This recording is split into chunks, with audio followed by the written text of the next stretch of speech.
Bali udah balik sibuk lagi, tapi kok aku belum sibuk-sibuk.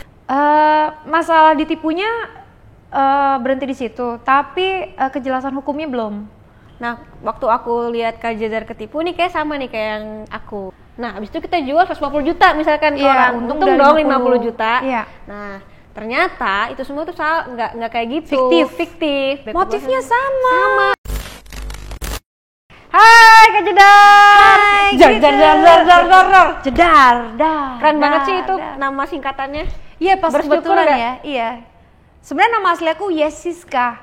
Tapi orang-orang susah kan Yesiska, kayak nggak common gitu. Jadi Jessica. Terus jadi gabung jadi Jedar, keren banget sih itu. Jedar ya, depan sama akhir gitu. Siapa yang gabungin? Aku. Tapi emang sih itu tuh dulu waktu zamannya Dasya tuh emang luar biasa nih. Orang-orang tuh kalau di belakang ya, ini kan kita baru ketemu, baru ngobrol ya. Tapi aku kasih tahu nih ya, di belakang tuh Jedar tuh diomonginnya apa aja. Aduh, buka kartu nih. Nah, jadi kalau dulu tuh kita ngelihat Kak Jedar tuh menghibur. Iya. Karena di depan layar tuh kayak agak-agak on gitu kan. Cuman kita tuh tahu nih pasti aslinya pinter nih, karena bisa bikin kelucuan tuh yang kayak gitu. Bener gak sih? Iya, aku tuh emang smart. Jadi kalau mau lihat aku smart apa enggak tuh lihat anak laki-laki aku, ya kan? Soalnya anak laki-laki itu dapat kepintaran dari ibunya. Jadi kalau anak laki-lakinya pintar itu karena ibunya smart. Iya, pinter sih. Lumayan lah ya. Bisa lah. Oke. Goreng-goreng telur doang. Oke, waktu itu di 2013. Waktu yang Dasya tuh yang heboh-heboh. 2000 lagi heboh-hebohnya, lagi enggak, pagi di mana, siang di mana, sore di mana, malam di mana? 2009, 2010 sampai matiin TV. Dia lagi Dia lagi ganti. Kok dia lagi? Ganti lagi ya? Padahal udah pindah-pindah loh. Iya. Channelnya pindah-pindah loh. Masih ya? Tapi kok jedar aja ya? Lagi laris. Sekarang gimana kabarnya? Oh, sekarang off kayak gitu kan. Soalnya kemarin tinggal di Bali 3 tahun pas lagi pandemik pula kan. Jadi kayak udah pandemik di Bali itu bener-bener kayak zen gitu. Dan rasanya enak juga sih, kayak keterusan gitu. Jadi rada-rada susah move on dari kenyamanan itu. Wah, tapi kalau aku boleh tanya kan waktu itu kan heboh banget tuh, kayak tiap hari kerja, nggak tahu rumahnya di mana kan ya?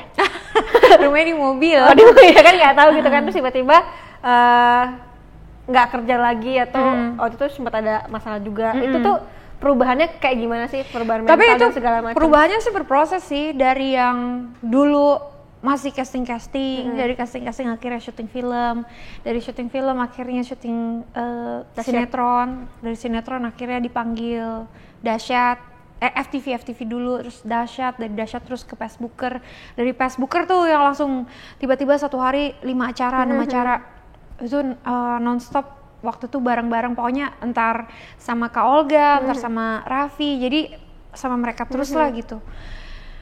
Itu prosesnya juga lumayan lama tuh, dari Facebooker ke banyak-banyak acara itu sekitar sampai 2013 atau 14 aku off dulu ke Amerika ngelahirin Albarak, balik lagi ke Indonesia, syuting lagi Facebooker lagi, terus syuting acara-acara lain lagi. Sampai akhirnya kemarin momen pandemik sama sakit, akhirnya off ke Bali.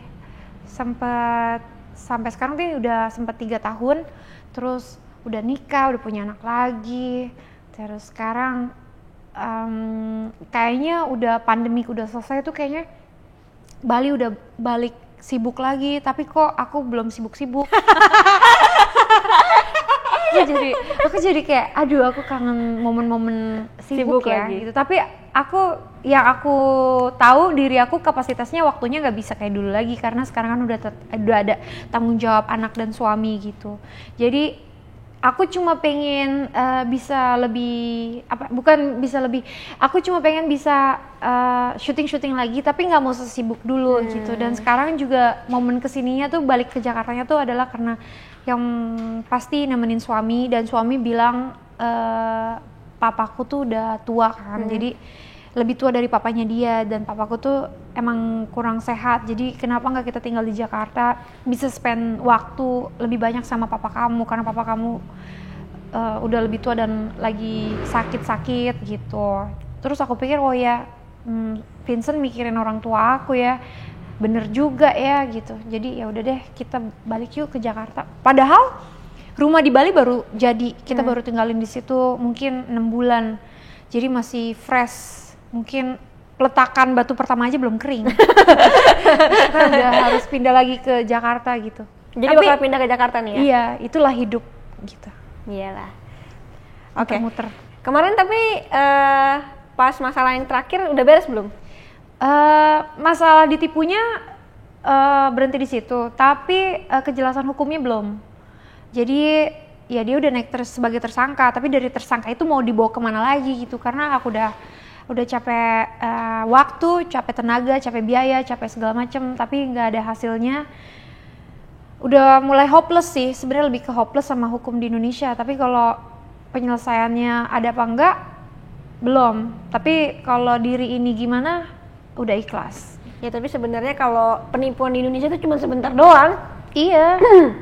Kayak dihukumnya cuma sebentar, paling banyak 4 tahun paling banyak. Iya memang 4 tahun, tapi at least dari situ ada moral yang bisa kita berikan ke masyarakat gitu. Aku juga dengan bercerita sebenarnya ada positif negatifnya. Orang-orang menilai aku pasti bodoh, kok bisa ditipu segala macam. Tapi aku pengen ngasih tahu ke orang, edukasi bahwa penipuan ini bisa terjadi pada siapa saja. Jadi harus berhati-hati, dan di sini juga aku pengennya berjuangin hukumnya adalah bahwa kita jangan pernah patah semangat meskipun orang-orang bilang hukum di Indonesia kayak gini. Tapi aku pengen buktiin bahwa yuk kalau kita semangat kita pasti bisa memperjuangkan hak kita gitu sebagai korban gitu. Sebenarnya yang diharapin apa? Uangnya balik atau karena udah ikhlas jadi udah yang penting masuk penjara biar dia jerak gitu?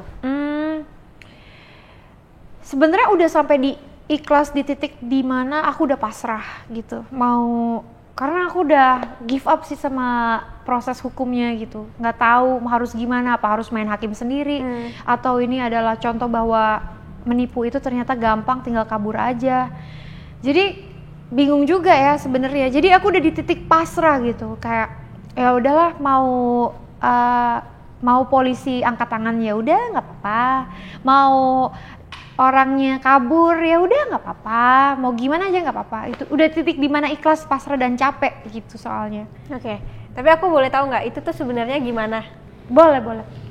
Jadi gini, selama di Bali itu aku nggak ngapa-ngapain, dan aku ketemu satu orang ini, dimana aku juga di Bali nggak ada siapa-siapa. Jadi dimana kita main bareng, hangout bareng gitu. Dia jadi teman aku jadi teman dia. Suatu saat dia tanya, mau nggak bisnis daripada nggak muter gitu, karena dia punya bisnis rental mobil. Oh iya, aku memang punya mobil sih. Waktu itu ada Alphard 1 nggak kepake di Jakarta, karena kan aku pindah ke Bali nggak bawa mobil gitu.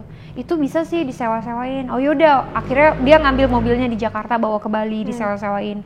Dari situ awalnya dia ngebangun trust gitu, kayak tiap 3 bulan perjanjiannya dia bakal transfer 66 juta buat ganti rental mobilnya itu.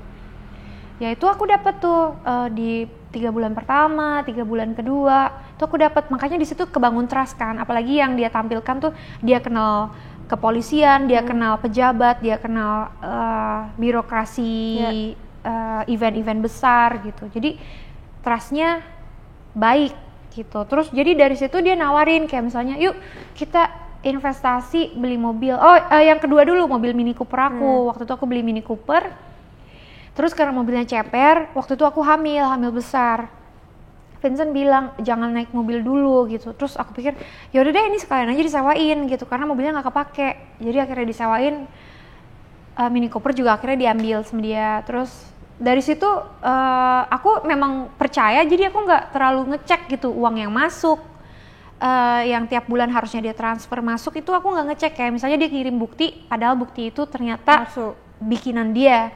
Itu aku nggak cek, jadi kayak oh ya thank you ya gitu.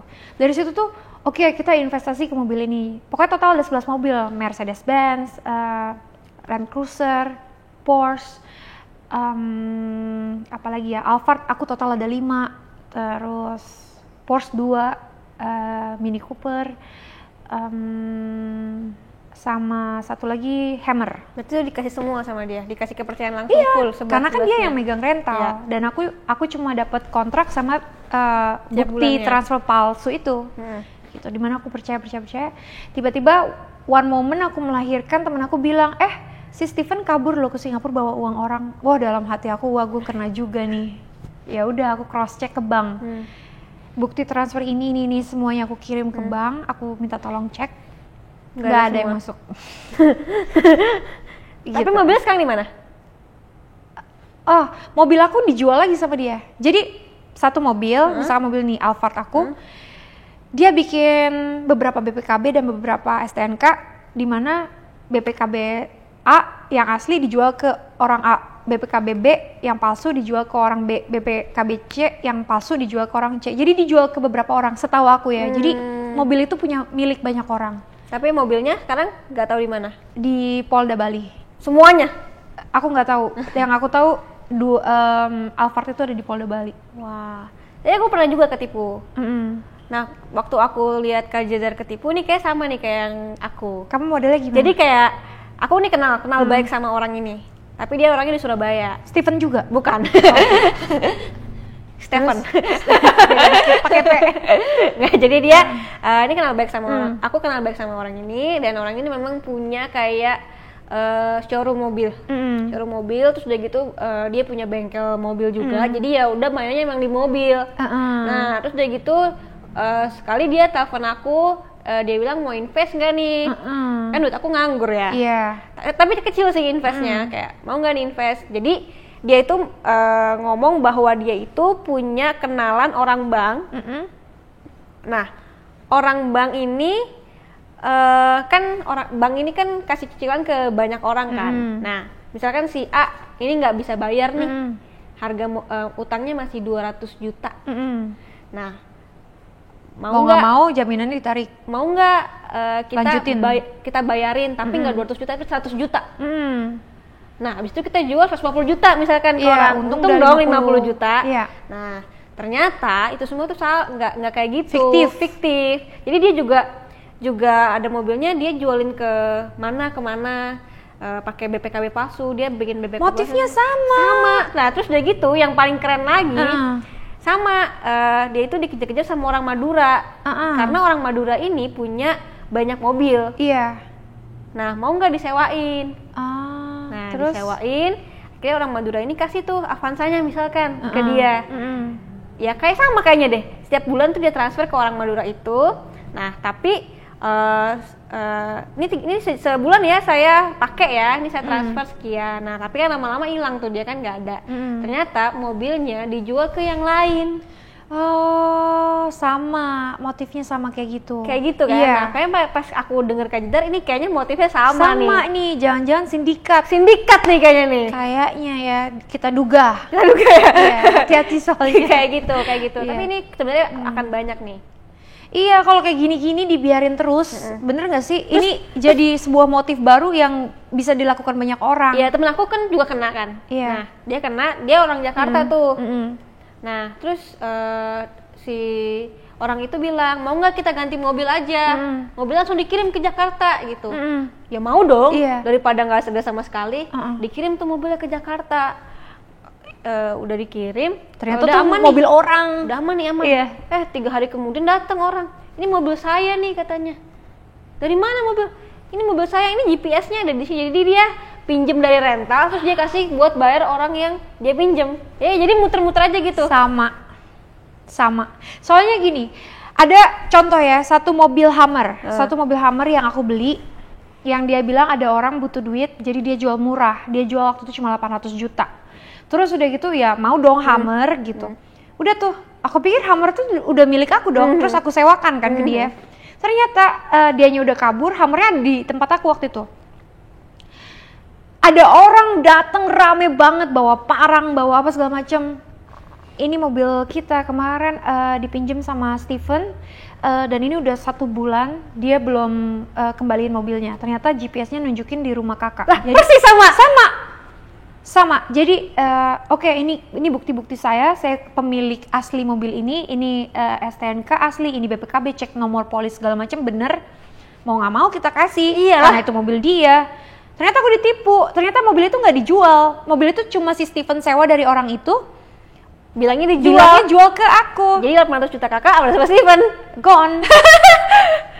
Sama sih, persis. Gila. Ini ya mudah-mudahan ya ada kesadaran dari pihak kepolisian untuk bisa menindaklanjuti hal-hal kayak gini. Karena ini sebenarnya nipunya gampang, tapi kalau nggak ada tindak lanjutnya, ini bakal terus berkembang. Benar-benar. Dan bakal dicontoh banyak orang, bahayanya di situ. Udah ya, tutup ya, close ya. Ya semoga cepat selesai ya. Tapi lama sih, temen aku kemarin habis kena tipu juga, baru selesai kasusnya dari 2019. Ya, sekarang baru selesai. Orangnya ketangkap? Udah masuk penjara. Tapi uangnya nggak balik? Uangnya nggak balik. Itu kan pilihannya 2 itu aja kan? Iya, dan itu aja. Tapi ya pelajaran lah ya. Iya. Pelajaran banget ya. Pelajaran banget ya, 10 miliar. Oke, sekarang kita ngomongin soal, katanya kemarin lagi ada foto yang nunjukin kalau Kak Jedar lagi hamil. Enggak, emang mungkin aku bentuk badan belum kembali semula. Jadi kadang tuh ada sisi-sisi yang dimana tuh agak tebel atau abis makan atau kebelet pipis belum sempat ke toilet gitu. Jadi mungkin itu kali. Tapi kalau hamil belum. Tapi emang mau hamil lagi? Emang mau hamil lagi. Oh. Gitu. Apa yang bikin pengen punya anak 3? Soalnya aku seneng aja sih. Aku emang dilahirkan dari keluarga yang anaknya banyak gitu. Terus kayaknya menurut aku kalau 2 kurang cukup. Jadi biar 3 aja gitu. Udah tapi habis itu udah ya? Sebenarnya 5 sih. Oh mau 5 juga? Kalau masih bisa ya. Dahsyat ya. Iya, tapi ini ya pelan-pelan 3 dulu. 3 dulu. Jadi ya. ini coba yang ketiga, mudah-mudahan dapat anugerah dari Tuhan bisa punya anak ketiga. Oke, ada parenting khusus nggak yang bisa mungkin di-share sama ibu-ibu di rumah yang nonton, parenting yang dilakuin sama Kak Jedar dan Kak Vincent? Kalau kita berdua tuh awal-awal kita masih bingung kan harus bagi tugas gitu, kayak kamu jadi bad cop aja deh, aku jadi good cop gitu kan. Sedangkan karakter aku kayak gini. Kalau kamu nanya El Barak, Mama Jessica itu kayak apa El? Dia jawabnya apa tuh nggak? Oh, she's easy to fool. Terus aku bilang ke Vincent, Vin, anak aku aja ngomong aku tuh gampang dibohongin. Jadi aku nggak mungkin jadi bad cop. Aku tuh pasti jadi good cop. Udah, kamu bad cop-nya gitu. Jadi kita bagi tugas. Dia bad cop, aku good cop. Jadi ya aku pastinya bakal lebih banyak kasih sayang gitu. Tapi aku bagi lagi anak itu dalam rentan usia. Jadi usia 7 tahun pertama 1 sampai 7 tahun, usia 7 tahun kedua 7 sampai 14 dan usia 7 tahun ketiga 14 sampai 21. Di rentan yang pertama itu aku akan kasih fully attention, caring, love, etc. Yang rentan kedua itu aku akan kasih disiplin, pelajaran, hukuman di situ karena agar dia bisa bertanggung jawab, dia bisa belajar, dia bisa lebih baik lagi lah, bisa mempersiapkan diri untuk dewasa. Di rentan yang ketiga 14 sampai 21 aku akan friendly zone ke dia, ke anak gitu. Karena di rentan itu dia pasti akan butuh curhat, dia akan butuh teman, dia akan butuh istilahnya guardiannya gitu. Itu sih aku bagi 3 rentan itu. Soalnya dari situ dimana dia tujuan goal aku tuh anak-anak adalah apa? Agar anak-anak ini bisa menjadi dewasa dan bisa hidup untuk dirinya masing-masing, untuk bisa bertanggung jawab di kemudian hari, untuk bisa makan dari tangannya sendiri, untuk bisa bertanggung jawab atas apa yang dia lakukan gitu. Jadi goalnya aku tuh itu untuk anak-anak aku gitu. Mantap. Dari situ kita bagi tugasnya gitu. Oke, tapi kan perbedaan El sama Dom jauh ya, jauh kan? 7 tahun. 7 tahun. Nah, iya. itu kayak ada, aku nggak tahu sih ya punya anak gimana, tapi kayak ada jelas-jelas nggak sih? Enggak sama sekali, soalnya mungkin karena El udah cukup kasih sayang, apalagi kan dia udah masuk fase rentan kedua tuh, dimana dia lebih banyak aktivitas, terus dia lebih banyak hal-hal yang dia pelajarin gitu. Jadi dia lebih bisa tahu posisinya lah gitu, dimana aku pasti ekstra perhatian buat ke adek gitu, karena adek butuh susu, adek butuh benar-benar ada di sisi adek karena adek belajar banyak hal, duduk belajar, jalan belajar, apa segala macam gitu. Jadi dia lebih ngerti, justru lebih membantu malah. Rentannya terlalu jauh kali ya? Iya. Mungkin kalau yang kayak cuma setahun 2 tahun agak repot ya? Kayaknya kalau setahun 2 tahun nanti nih aku bakal merasakan kan dari Don ke adiknya kan itu bakal rentangnya 2 tahun. Di situ mungkin ya akan hadir kecemburuan karena mungkin Don belum merasakan kepuasan disayangi gitu. Tapi aku sebisa mungkin teknik aku mungkin nanti kalau aku punya anak ketiga, aku akan lebih perhatian ke Don daripada adiknya gitu. Kenapa? Karena Don butuh itu, adiknya masih bayi. Oh. Nanti ketika adiknya mungkin udah 1 tahun fase jalan, ya mungkin aku akan beralih lagi ke adiknya, jadi lebih rata lah ketika bertiga mereka gitu. Waduh, susah juga ya. Belajar dari mana nih kayak gini-gini nih?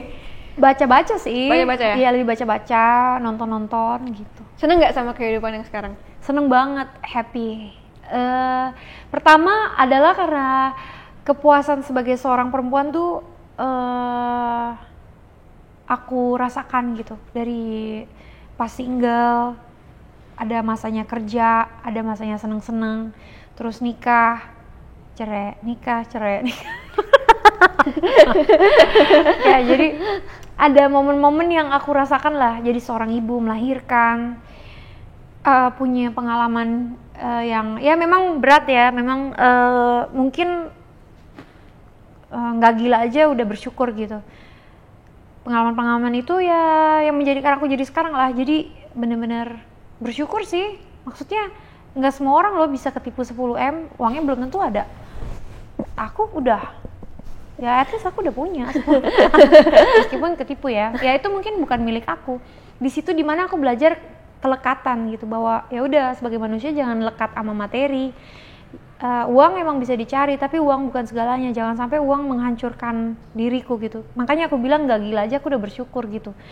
Kehilangan semua uang aku tuh rasanya kayak gimana ya, segala kerja keras yang selama ini aku jalanin, bangun pagi, pulang pagi, hilang gitu aja gitu. Tapi ya itu belajar ikhlas, melepaskan kelekatan, belajar pasrah, lebih dekat sama Tuhan karena jadi lebih sering berdoa gitu. Ya. Lumayan ya, belajarnya mahal banget ya. Iya mahal, tapi semuanya nggak ada harganya sih. Emang materi itu dinilai emang berharga. Kita nggak bisa hidup tanpa uang, tapi bukan berarti tanpa uang kita nggak bisa hidup gitu. Ya mungkin aku juga dikasih anugerahnya bahwa mungkin hilang uangnya gampang, tapi dapatnya juga gampang lagi gitu. Amin. Jadi setiap masalah lah, hilang uang atau waktu tuh hilang trauma ditinggal atau trauma di ngurus anak sendiri gitu-gitu juga aku rasakan macem-macem dan berat-berat juga loh. Kayak gimana sih traumanya? Kayak gimana? Yang mana nih? Yang ngurus anak sendiri? Yang ditinggal lah? Yang ditinggal kemarin sakit kan, waktu itu lagi sakit terus ya udah ditinggal gitu aja. Rasanya kayak jadi hopeless ya, jadi kayak ngerasa diri ini kok kayak kurang banget ya, kayak apa yang salah ya, kenapa? Jadi kayak ngerasa down lah gitu, kayak nggak berharga gitu. Tapi dari situ pindah ke Bali kan, ya coba aku unfollow semua orang-orang. Jadi kayak udah deh aku nggak mau lihat apa-apa, aku cuma mau fokus sama diri aku, anak aku. Terus aku mau mendekatkan diri aku ke alam, karena alam itu kan ciptaan Tuhan, artinya aku mau mendekatkan diri aku sama ciptaan Tuhan gitu. Udah nikmatin hidup. Ya akhirnya berhasil bangkit lagi, sembuh dari trauma ditinggalkan, menjalin hubungan lagi, bisa happy lagi gitu. Karena sebelumnya penuh air mata emang saat ditinggalin tuh. El Barak lagi tidur, aku nangis di kamar mandi. El Barak lagi sekolah online, aku ke pantai nangis, gitu-gitulah pokoknya. Berat yang aku jalanin itu juga berat gitu. Cuma beratnya tuh versinya beda-beda. Ada yang versi hamil sendirian, melahirkan sendirian, itu juga ada. Ditinggal juga ada, kehilangan materi juga ada. Jadi ya ngerasain itu semua buat aku penuh warna ya. Jadi hidup aku penuh pembelajaran gitu. Mudah-mudahan aku bisa jadi orang yang kaya akan ilmu, akan orang yang lebih baik dan lebih baik lagi setiap waktu. Amin. Semoga abis ini udah bahagia-bahagia terus lah ya. Amin ya. Cuma itu bukan harapan terbesar aku, karena aku percaya setiap manusia itu hidup akan selalu ada masalah. Nanti kalau aku udah mati baru aku nggak ada masalah lagi. Jadi apapun masalahnya, menurut nikmatin aku aja lah ya. nikmatin aja gitu. Dari situ kita belajar. Tapi semakin ada masalah kan kita jadi semakin kuat kan, maksudnya kalau misalkan itu terjadi sama kita ya sebenarnya doa aku tuh gini loh, Tuhan aku tuh nggak kuat-kuat banget, jangan terlalu ngasih banyak cobaan ke aku tuh orangnya santai banget, jadi aku juga cobaannya yang santai-santai aja gitu, tapi aku dikasih cobaannya yang bombastic side eyes gitu kan, jadi kayak wow juga ya mudah-mudahan apa yang aku jalan ini bisa jadi pelajaran, orang-orang nggak perlu dapat cobaan ini tapi bisa belajar dari hal itu gitu. Amin. Nah, tadi kan ada trauma ditinggal, trauma mungkin lahiran sendiri. Nah, gimana sih cara kakak tuh bangkit gitu kan? Pasti di rumahnya juga pasti banyak yang lagi down-down. Sebenarnya gini, kalau menurut aku ya, setiap masalah itu kalau kita pikirin masalahnya nggak bakal hilang-hilang dan cuma bikin beban doang. Kayak ibaratnya kita megang satu mangkok bakso selama berjam-jam itu pasti pegel kan, meskipun mangkoknya cuma mungkin setengah kilo. Tapi kalau kita pegang gini terus berat dong. Makanya itu kita harus taruh mangkoknya di meja biar kita bisa nikmatin baksonya santai gitu. Jadi sama kayak masalah, kalau kita pikirin terus itu bakal berat banget di kepala kita, apalagi kepala kita cuma segede gini kan. Kalau kita pikirin terus, itu masalah bakal berputar-putar, nggak ada penyelesaiannya. Tapi kalau kita taruh masalahnya, atau istilahnya kita ceritain masalah kita ke orang lain, sharing segala macam. Terus kita lihat masalah kita dari sudut pandang lain, kita akan bisa nikmatin masalah itu dan kita jalanin masalah itu. Wih, mantap. Gitu. Jadi analogikan masalah kayak mangkok bakso.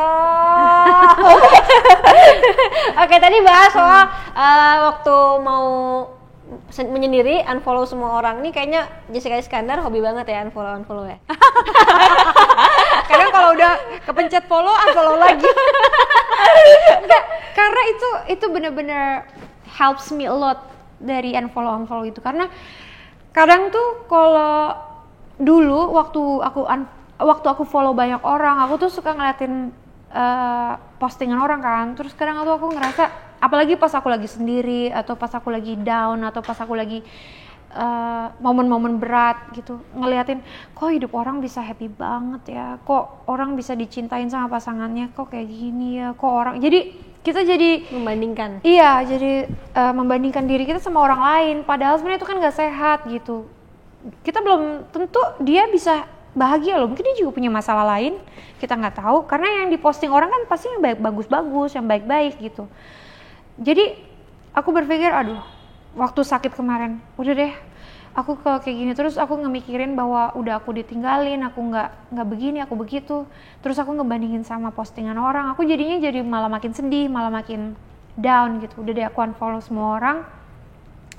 Aku cuma lihat paling yang keluar di itu doang, dan itu aku bener-bener cari yang lucu-lucu, yang inspiring, yang di luar dari yang seharusnya aku nggak lihat gitu. Jadi dari situ aku ngerasa lebih damai aja gitu. Tapi kan sama teman-teman kalau misalkan yang udah follow tiba-tiba, ih si Jedar ngapain nih unfollow gue gitu-gitu gimana? Jadi kayak iya sih, aku awalnya banyak yang nanya, kok lu unfollow gue? Ya sorry, soalnya gue juga unfollow yang lain. Kalau lu nggak gue unfollow, nanti orang lain nanya, kok yang di follow cuma dia gitu. Jadi sorry deh, gue unfollow semua orang, soalnya gue pengen hidup lebih sehat aja gitu. Udah. Jujur aja gitu, karena emang ngerasa lebih happy aja sih setelah nggak lihat apa-apa gitu. Jadi tinggal nikmatin aja handphonenya. Emang sih. Mungkin saatnya aku unfollow, mungkin saatnya aku follow orang-orang lagi ya. Iya dong. Ini kebawa dari dulu, setiap ada masalah unfollow ya? Enggak, baru sekali unfollow dan keterusan sampai sekarang. Gitu. Kalau dulu berantem unfollow? Kalau dulu Blok berantem, enggak sih. Kalau dulu berantem, enggak unfollow, tetap follow kalau berantem. Berantem. Enggak, cuma waktu itu emang aku pernah ke-hack dulu tuh, ke-hack terus yang nge-hack itu nge-unfollow semua orang, malah diblok-blokin. Jadi banyak yang nanya, kok lu blok gue? Enggak, aku nggak blok, waktu itu aku pernah ke-hack gitu. Oh, pura-pura ke-hack? Bukan pura-pura, beneran kehack. Bener kehack. Cuma yang unfollow yang kemarin doang 2020 itu emang karena emang di unfollow. Iya, emang unfollow. Gitu. Kalau sebelumnya kehack. Kalau suruh pilih cowok ganteng tapi penghasilannya di bawah perempuan atau cowok biasa aja yang nggak bisa dibawa lah ya maksudnya. Itu udah tapi bisa dijawab kan, aku pilih yang ganteng. Tapi penghasilan di bawah nggak apa-apa? Nggak apa-apa, asal dia niat bekerja, dia niat bertanggung jawab, dia mungkin kapasitasnya. Kalau sekarang sih aku terus terang aku penghasilan ya seadanya karena aku nggak kerja aktif kayak dulu kan. Cuma kalau misalnya aku dapet yang penghasilannya lebih rendah, tapi yang penting ganteng gitu. salah. Kalau dia ganteng, bule apa gimana? Iya, aku suka yang bule juga, spesifik ya. Tapi kalau dia ganteng, hatinya baik, terus bisa klop sama aku, tapi kekurangannya adalah penghasilannya nggak sebanyak aku, nggak ada masalah. Karena sebenarnya rezeki itu bisa datangnya dari mana aja gitu. Terus juga harta itu, misalkan aku hari ini bisa berpenghasilan segini banyak, ya kita kan nggak tahu tahun depan, 2 tahun lagi kalau terjadi apa-apa, terus penghasilan aku jadi lebih kecil dari dia juga kita kan nggak tahu gitu. Jadi aku lebih pilih yang ganteng. Tapi pernah nggak sih kan biasanya ada cowok itu kan punya harga diri kan? Iya. Kalau harga dirinya nggak kuat-kuat banget, dia pasti nyerah. Iya. Akhirnya aku ditinggalin. Kan biasanya kan harus di atasnya perempuan. Iya. Memang. Makanya tuh di mana juga. Jadi minder kan kadang. Iya, ini aku juga. Jadi pikiran aku tuh sampai ke situ karena aku saking traumanya aku berpikir bahwa aduh, terlalu banyak duit jadi bikin cowok insecure. Tapi gimana ya gitu. Maksudnya ya rezeki alhamdulillah datangnya mudah gitu. Ya udah deh, coba apa ya? Jangan terlalu banyak kerja. Udah deh, santai aja deh, mendingan aku menghabiskan hidup aku di Bali aja deh, udah gitu. Sampai mikir ke situ karena aku berpikir bahwa apa karena aku terlalu sukses atau terlalu banyak duit dibanding cowoknya jadi begini atau begitu, pikiran jadi kemana-mana gitu. Jadi udah aku lebih santai aja sekarang, juga nggak muluk-muluk gitu. Ya dapetnya yang muluk ya? Hah? Dapetnya yang muluk ya? Muluk tuh nggak muluk-muluk, dapetnya yang bagus. Iya, ketika kita pasrah, kita ikhlas, serahkan sama Tuhan ngasih pasti yang terbaik karena Tuhan itu baik. Kemarin heboh juga setelah ditipu terus akhirnya operasi hidung di Korea. Itu sempet nggak boleh juga sama Kak Vincent ya? Awalnya karena Vincent tuh mikirnya aku tuh operasi hidung karena pengen cantik, karena just for beauty gitu. Tapi kan aku udah kasih tahu dia dari awal kalau aku tuh ada masalah rongga hidung aku tuh kecil sebelah, makanya suka pusing, suka sinus gitu. Tapi dia awal-awal nggak mikir ke situ, dia pikir tuh aku alasan doang gitu. Terus sampai suatu hari aku pulang olahraga, aku muntah, terus nggak bisa bergerak, udah nggak bisa nafas, udah gini doang gitu. Terus sampai akhirnya orang gym, orang daerah situ nelfonin suamiku datang gitu. Kamu kenapa? Ya aku sesak nafas. Gitu, udah gitu kan. Ya udah deh kalau emang, tapi nggak langsung di situ dia bilang udah deh langsung go operasi plastik, enggak gitu kan. Oh iya kasihan gitu. Terus dari situ mungkin dia ngerasa kalau emang ini ada untuk kesehatannya juga, alasan kesehatan gitu. Jadi kemarin dapet tawaran, ya udah mau gitu, boleh. Oke. Ya udah ayo gitu aku temenin gitu. Oh, bayar nggak sih operasi hidungnya? Enggak. Enggak tuh, denger enggak. Berarti kan nggak apa dong, kan nggak bayar. Nggak apa-apa. Oke, berarti sekarang Kak Jedar bakal pindah ke Jakarta, terus mau syuting lagi tapi nggak mau yang terlalu heavy. Iya, syuting. Ya mudah-mudahan bisa dapat program yang daily dan syutingnya bisa cepet. Cuma sejam. Live. Itu enak banget sih, itu the best semua sih. artis. Itu dari dulu aku syutingnya dapetnya kayak gitu. Iya, kayak enak sih itu. Iya, emang itu paling the best. Kan live nggak mungkin telat kan? Iya, nggak mungkin telat dan nggak mungkin molor. Wah, enak banget sih. Iya. Terakhir, selama hidup kurang lebih selama ini, ya, kan banyak tuh hantaman-hantamannya. Kak Jedar bisa nggak kasih kita nih semua pelajaran hidup apa sih yang udah Kak Jedar dapatkan? Aku juga masih belajar. Mungkin ketahui aja bahwa cobaan itu nggak akan pernah berhenti. Jadi kalau kamu give up sama satu cobaan ini ya susah ya. Jadi gimana pun cobaan itu nggak akan pernah berhenti, dan penyelesaiannya juga nggak akan pernah nggak ada, jadi akan selalu ada gitu. Jadi percaya aja bahwa semua masalah yang kamu hadapin itu pasti ada jalan keluarnya, dan ketika kamu ngerasa masalah kamu besar, kamu harus sadar dan tahu betul bahwa kamu punya Tuhan yang lebih besar dari masalah kamu gitu. Mantap. Thank you. Nonton sampai habis ya. Makasih ya. Jangan lupa follow Instagram aku di sini dan nonton video lainnya di sini.